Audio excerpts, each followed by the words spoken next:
Баян өндөр сум 22 багтай. Үүний 7 баг нь хотын төвд, 15 нь гэр хороолол болон орон сууц хосолсон хотын захад байрладаг.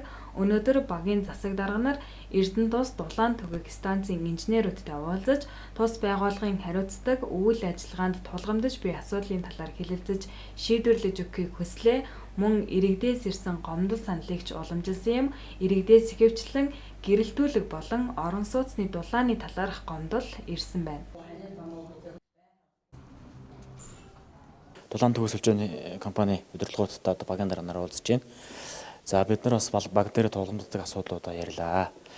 За ер нь төвийн баг, хорооллын багуудын ялгаа бол нэлийн байдаг. За төвийн баг дээр гэрэлтүүлэгтэй холбоотой асуудлуудаас хэлж ярьлаа. Гэрэлтүүлгийн асал, твийн ажиллагаа. За мөн худаг тараншааны нүхний тагны асуудал байдаг. Альва одоо эрсдэл үүсгээс өршин сэргээж бүрэн бүтэн байдлыг хангах чиглэлийн асуудлуудыг хөндөж бас хэллээ. За мөн одоо хүүдэн сэрүүний үйлрэлд бол дулаантай холбоотой асуудлууд бас яригддаг. За харьцангуйас дулааны үйлрэл хэлж байгаа талбартай энэ зүйлийг бол төрдөө одоо бас мэдээлэл өгсөнгөө.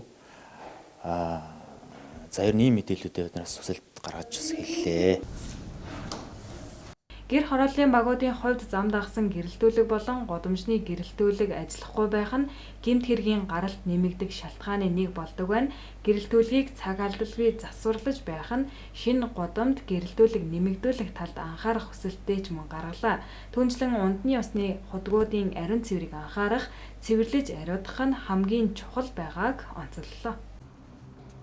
За энэ уг уулзалтын дээр тухайн одоо баг дээр тулгамдж байгаа одоо Эрдэнэ тустай холбоотой тулгамдж байгаа асуудлуудаа бол бид нэр хөндлөө.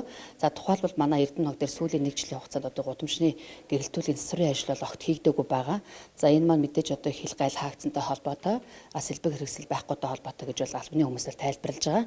За мөн дээрэс нь биднэрт нэг тулгамдж байгаа асуудал бол энэ уран дулаан цаг ирж байгаатай холбоотой унтны усны хэрэглээнд одоо хяналт шинжилгээ хийх, ариутгах, халдваржуулалтын ажлыг зохион байгуулах.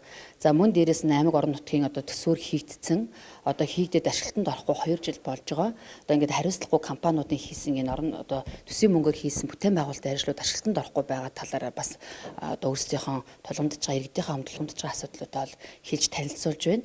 За энэ бол их уулзалт их үр дүнтэй, бас энэний одоо үр дүнд иргэд маань өөрсдийнхөө хамтлагмдж байгаа энэ асуудлуудаа бас шийдвэрлэж авсан юм одоо үр өгөөжтэй уулзалт болох гэж бодол найдаж байна. Түүнчлэн Эрдэнэ тус дулаан түгээх станц нь гинтийн аваарын засвар болон төлөвлөгөөд засвар хийчгээд зам талбайгаа буцааж тэгшилж янзалдаггүй нь багийн хөгжил болон иргэдийн аюулгүй байдал сөрөг нөлөө үзүүлж байгаа талаар ихэнх багийн засаг дарга нар хэллээ. Мөн иргэдээс ирсэн гомдол мэдээлэлд хугацаа алддаг, манайх засварлахгүй, өөр газар ханд гэсэн хариу өгдөг нь иргэдийн ажлыг хөндрүүлдэг байна. Иймээс дээрх ажлуудад анхаарч түргэн шуурхай хүртээмжтэй ажиллах, багийн ажлын алавтай, уялдаатай холбоотой ажиллахыг багийн засаг дарга нар хүслээ.